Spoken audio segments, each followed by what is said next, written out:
É muito comum a gente ouvir por aí a expressão filosofia oriental. Será que de fato existe algo como uma filosofia oriental? Se existe filosofia oriental, qual é a diferença entre filosofia oriental e ocidental? Enfim, eu sou Felício Molinari e esse é o A Filosofia Explica de hoje. Bom, com a popularização do budismo e de outras religiões de caráter oriental aqui no Brasil nos últimos anos, nas últimas décadas na verdade, é cada vez mais comum a gente ouvir a expressão filosofia oriental.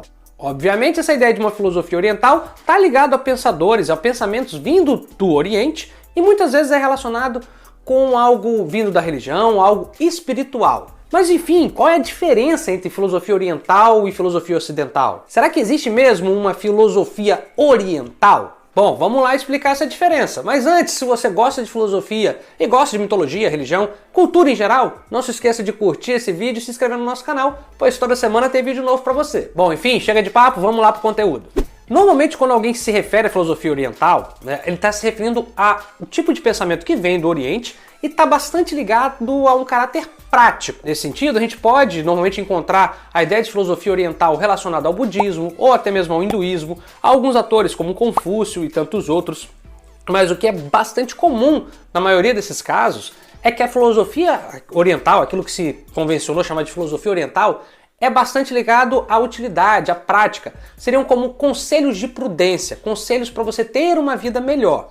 Muitas vezes essa filosofia oriental, esse conjunto de conhecimentos vindo do Oriente que ajudam uma pessoa, tendem a ajudar ou servem de conselho para uma pessoa viver bem, ela nem sempre é ensinada de forma argumentativa, mas é sim ensinada por meio de fábulas, de histórias, de contos, de uma forma narrativa. Então aqui a ideia é passar um conselho de prudência, passar uma forma de viver a vida, mas nem sempre o argumento é usado. E esse é um ponto que merece atenção. Por quê? Porque isso é bastante diferente daquilo que normalmente nós chamamos de filosofia ocidental. É claro que se a gente comparar a filosofia ocidental, essa que nasce na Grécia, daquela forma de pensamento presente no Oriente, nós encontramos a seguinte diferença, que esse pensamento da Grécia, ele é muito mais teórico, ele tem um caráter muito mais abstrato. Nem sempre, ou na verdade quase nunca, ele está ligado à forma de como viver bem, ele está ligado sim em responder algumas questões de caráter teórico. Por exemplo, o que é ética, o que é justiça, o que é verdade, o que é conhecimento. A resposta a essas perguntas, ela quase nunca está relacionada a uma forma de viver bem. Ainda que para os gregos antigos isso podia fazer algum sentido, ou até mesmo para algumas filosofias espalhadas ao longo da história do pensamento, como o estoicismo, como o epicurismo, mas a verdade é que, habitualmente, a resposta a essas perguntas não está ligado a uma forma de viver bem, a conselhos de prudência. Aqui seria meio que o conhecimento pelo conhecimento, o mero prazer de conhecer, que está presente inclusive na palavra filosofia, que significa amor pela sabedoria. Ou seja, seria o amor pela sabedoria ou o amor meramente por conhecer, uma busca pelo conhecimento independente se isso vai fazer a gente feliz ou não. E é bem interessante dizer que tem muita gente que acha que quanto mais conhecimento você tem, mais difícil fica ter uma vida feliz nos dias de hoje. Mas enfim, deixando isso de lado, o que eu quero dizer aqui é o seguinte. Muitas vezes a gente pega uma filosofia, isso que a gente chama de filosofia oriental, e ela é, como eu disse, voltada para a nossa prática, para a forma como a gente leva a vida.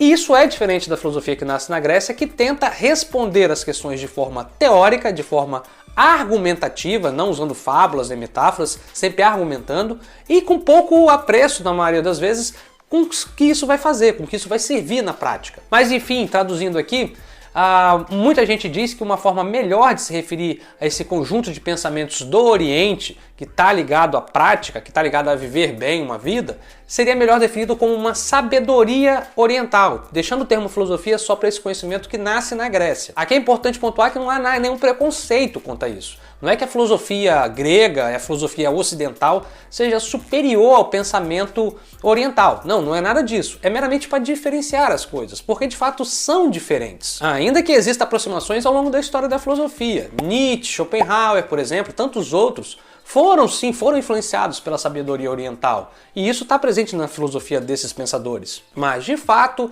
em essência, há uma diferença muito grande, pois, como eu disse, a sabedoria oriental, ou a filosofia oriental, está ligado à prática, enquanto a filosofia grega é muito mais ligada ao aspecto teórico, ao aspecto abstrato. Enfim, independente disso, independente dessa diferença, a verdade é que conhecimento nunca é demais, seja de sabedoria oriental, seja de filosofia. E se você quer adquirir conhecimento aqui no YouTube, não se esqueça de curtir esse vídeo e se inscrever no nosso canal, pois toda semana tem vídeo novo para você. Espero que você tenha gostado. Tchau, tchau. Até a próxima.